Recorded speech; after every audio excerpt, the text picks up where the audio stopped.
Ce jeune garçon a été déprimé après avoir vu sa mère et son jeune frère mourir devant ses yeux. Ici là a laissé une cicatrice sur son cœur après avoir perdu les personnes qu'il aimait le plus.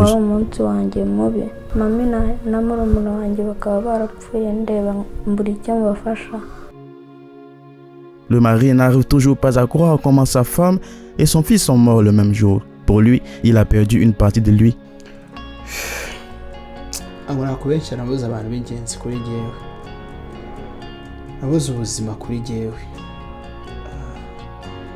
Comment sont-ils morts le même jour? Que s'est-il passé exactement? Comment le fils et son père font-ils face à la vie après une telle tragédie? C'est leur histoire douloureuse.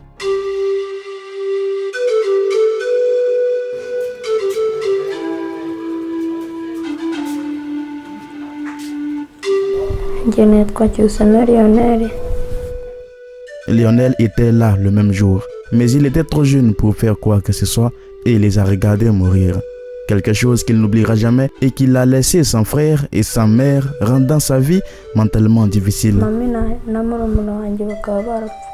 Ma mère et mon frère cadet sont morts sous mes yeux et je ne pouvais rien faire. J'étais à l'extérieur de la maison quand le gaz a explosé. Je me suis immédiatement enfui, terrifié, et je suis revenu avec des gens pour nous sauver. Ils ont trouvé que la porte était verrouillée.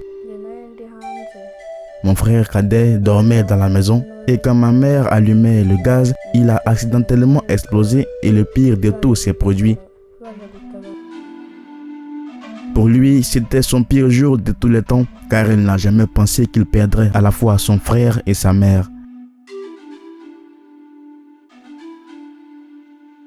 Il a maintenant du mal à accepter le fait qu'ils ne sont plus là, bien qu'il soit sûr qu'ils l'ont quitté. Cela a laissé une grande cicatrice sur son cœur après avoir perdu les personnes qu'il aimait le plus. J'ai eu 2 enfants, mais maintenant il ne me reste qu'un seul. Ma femme n'est plus non plus. Nous n'étions pas une famille riche, mais nous n'étions pas aussi pauvres. Nous étions juste une famille heureuse avec ma femme et mes 2 enfants. Puis une tragédie s'est produite. Sa femme était enseignante dans les écoles secondaires, mais ces jours-là, elle a dû donner des cours particuliers à certains élèves. La journée a bien commencé comme tous les autres dimanches, où lui et ses enfants sont allés à l'église et où la mère s'est dirigée vers l'enseignement. Je suis rentré à la maison et j'ai découvert que ma femme n'était pas encore revenue.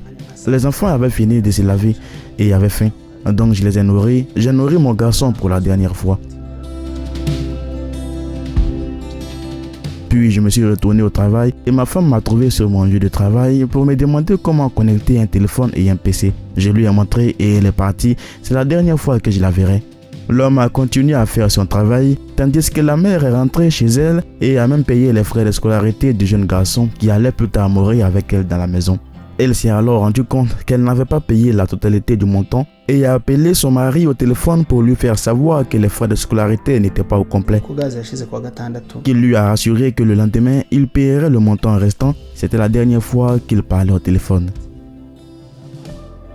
Le gaz avait été fini peut-être 1 jour ou 2 avant et quand elle est arrivée à la maison, elle m'a rappelé qu'il n'avait pas de gaz à cuisiner. J'avais de l'argent, mais j'avais envie de ne pas le recharger. Honnêtement, je ne sais pas pourquoi.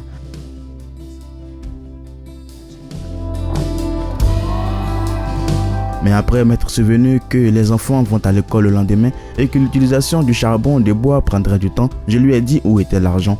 Il croit que ce qui est censé arriver arrivera quoi qu'il arrive. Peut-être que s'il n'avait pas donné l'argent pour recharger le gaz, la tragédie ne se serait pas produite, mais qui sait.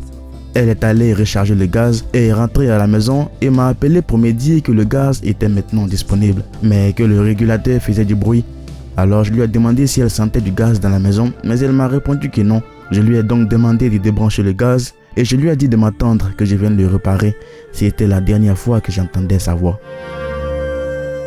Il s'est ensuite précipité avec son collègue, mais sur le chemin de la maison, le téléphone a sonné. « Monsieur, où êtes-vous? La maison brûle avec les gens. » Il a dit qu'il était encore loin de chez lui, mais il a demandé à cette personne qu'il avait appelée de s'assurer et d'aider autant que possible. Puis a appelé l'un de ses amis plus proches pour aller les voir, mais il était un peu trop tard.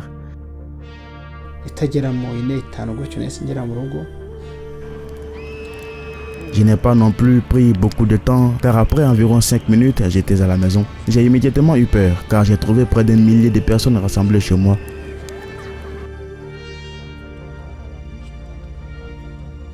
J'ai essayé de courir jusqu'à la maison en feu, mais les gens m'ont retenu fermement pour que je ne finisse pas par me brûler moi aussi. Je voulais coûte que coûte entrer dans la maison et sauver ma famille.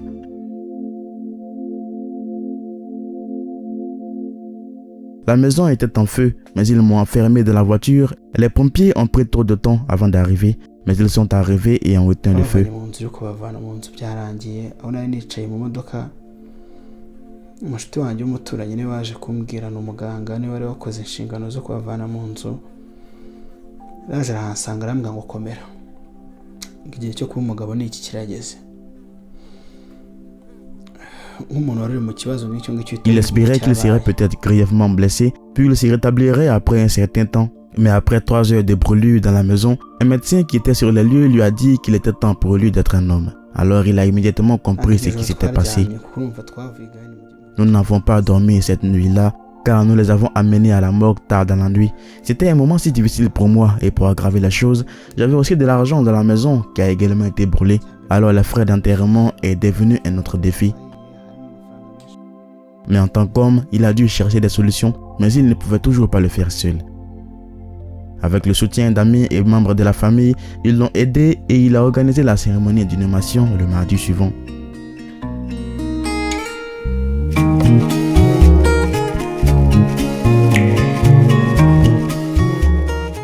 Après cela, ils ont dû rentrer chez eux, mais ils n'avaient nulle part où dormir car leur maison avait été complètement brûlée.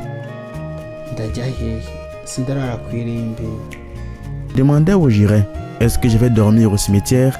Mais plus tard, j'ai eu une maison. Mon enfant est retourné à l'école. J'étais découragé et je pensais que même la vie n'avait pas de sens. Mais je me suis souvenu que je devais prendre soin de mon seul fils qui me restait.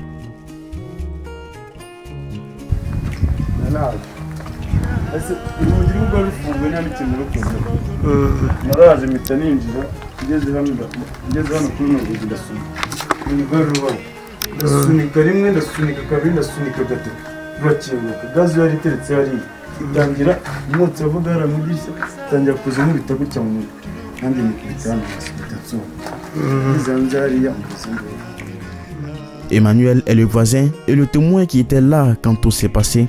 Il nous en dit plus. Amazina yanjye nitwa Ntamunoza Emmanuel. Bijyanye n'iyi mpanuka iturika rya gaze. À propos de l'explosion de gaz, j'y étais un dimanche soir, 22 janvier de cette année. J'étais un jeune homme marié et nous venions d'arriver à l'église vers 20h. C'est à ce moment-là que nous avons entendu les cris à l'aide. Il a cassé la porte dans l'espoir de la sauver, mais l'explosion était trop forte pour faire quoi que ce soit. D'autres personnes s'étaient rassemblées en pensant que c'était un voleur. Mais il est sorti et leur a dit que c'était du feu. Et aussi ont fait de leur mieux pour donner un coup de main et ont essayé de sauver ceux qui étaient à l'intérieur. Ce qui avait tout aggravé, c'est qu'après l'explosion, le matelas était la première chose à prendre feu, ce qui a rendu difficile l'entrée dans la maison. Ils n'avaient pas d'autre moyen d'entrer que de creuser et de casser la maison. Ils ont creusé autour du salon jusqu'à la pièce où la mère et l'enfant étaient. Malheureusement, il était trop tard. Ils étaient tous les deux morts. Nous espérions les sauver, mais nous n'avons pas pu. C'est difficile pour cet homme, même après tous ces mois. Mais il a perdu une partie de lui. C'est pourquoi il dit que c'est comme s'il avait perdu la vie. Il a commencé la vie à partir de zéro, car sa maison a été brûlée et il avait beaucoup d'argent à l'intérieur. Il a donc du mal à trouver une autre maison.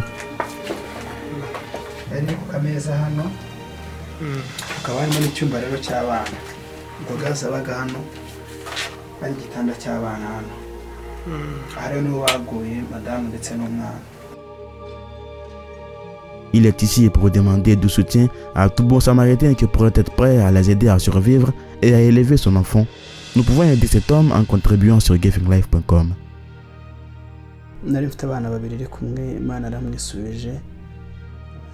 Nous sommes désolés d'apprendre la perte de votre femme et de votre fils. Nous ne pouvons pas imaginer la douleur que vous traversez en ce moment. Nous savons que votre parcours de guérison sera long et difficile, mais nous croyons en vous, vous êtes fort et vous vous en sortirez. Mais nous croyons en vous, vous êtes fort et vous vous en sortirez.